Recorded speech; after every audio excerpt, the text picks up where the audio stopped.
Hi, in this video we are going to learn how to set up LockDown browser so that we can live proctor our exams when we give them to students. That means we'll be able to watch the student webcams as they're taking the test.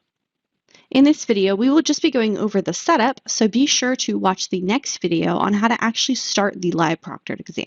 So to set up LockDown browser with live proctoring, we're going to go ahead and go into one of our courses. We'll already want to have the assessment set up. So for example, in this folder here, I have my assessment that I would like to live proctor. Once I have my assessment set up, I'm going to look for LockDown browser on the left-hand side of my course.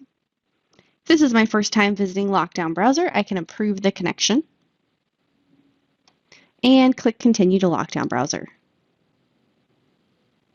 Once I'm here, all of the assessments I have in my course are going to show up, and I can see which assessments currently require LockDown browser or live proctoring. As we can see here, so far only one of my assessments requires LockDown browser and none of them require proctoring.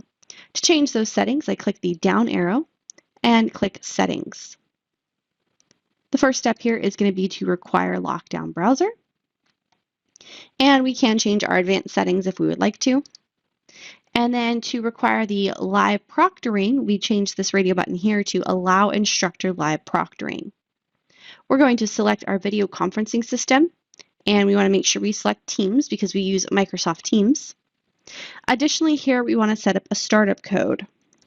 The purpose of this startup code is to prevent students from starting the exam without your permissions. So go ahead and enter your start code here, whatever you want it to be. You can always come back to these settings to review the start code if you need to. And you can decide whether or not you want to include additional instructions to students so they know what to do.